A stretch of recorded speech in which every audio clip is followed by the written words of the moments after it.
Hey guys, it's Chris from DV Reviews, and today I have a review of the 3rd generation 4GB iPod Shuffle, and I have the black model with me.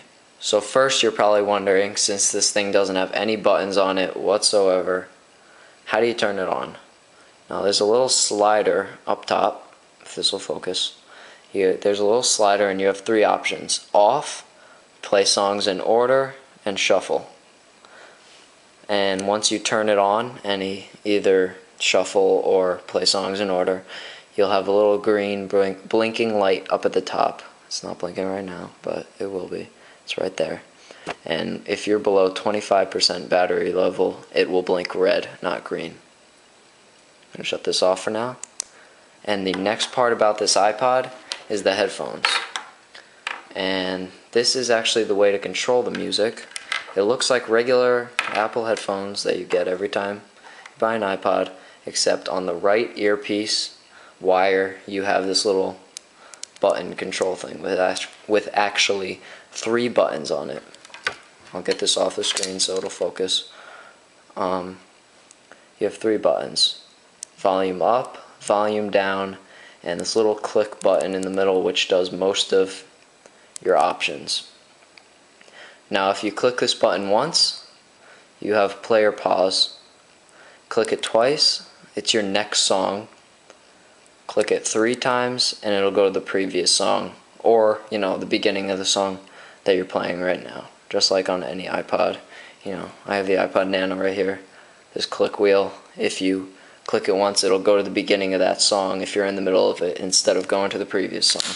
It's just the same thing if you do it 3 times on here.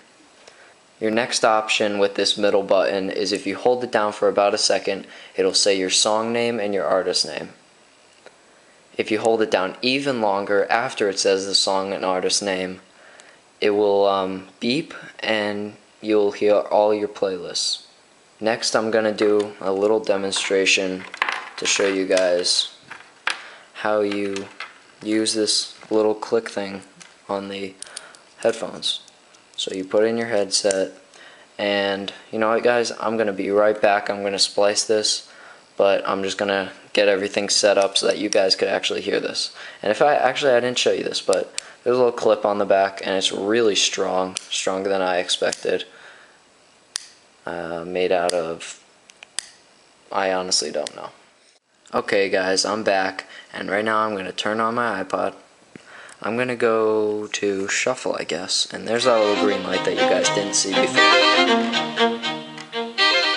And this is actually the sample beat that I set up, just so we didn't have any copyright issues or anything like that. You know what, first I'm going to pause this, again, by pressing the middle button. And I'm going to raise the volume so that you guys could hear.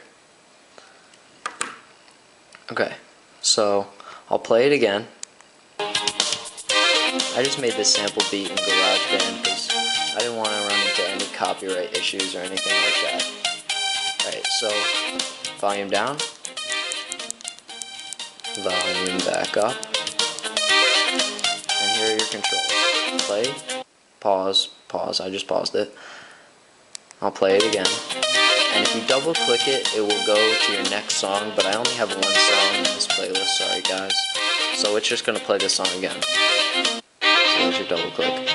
And once again, I'm not going to be able to play another song because when I triple click it, it'll just go back to the beginning of this song. Alright, I'm going to turn this down so you guys could hear.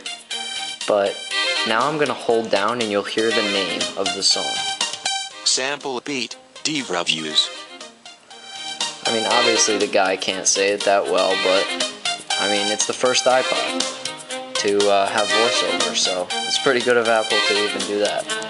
I'm going to hold it down even longer and try and select the playlist. Sample beat, DV Reviews. Sample beat. All songs. Okay, so that's it for the demonstration. Next, I'm going to compare it to a few different things. First, I'm comparing size, by the way. First, I'm going to compare it to, once again, that iPod Nano that I had. This is my sister's, so don't make fun of me for having a pink iPod. And you know what? I think they're about the same size. Maybe the iPod Nano is a tiny bit bigger, but without the clip, or with the clip, I'd say that they're about the same size. Without the clip on the iPod Shuffle, the iPod Nano was probably just a bit bigger, but I mean, wouldn't you expect that? Look how bigger, and this thing holds up to 16 gigabytes, so it's a lot more songs. And next I'm going to compare it to iPod Touch 2nd generation. By the way, this is the 4th generation iPod Nano. This is 2nd generation iPod Touch, and once again, I think the iPod Touch is just a tiny bit thicker, but not by much, with the clip on this iPod Shuffle. This paper clip, to compare height, the paper clip is only a tiny bit longer, and this is your average size paper clip. It's not one of the tiny ones or one of the bigger ones. It's your average size, and it's just a bit taller, so that'll show you how tiny this thing really is.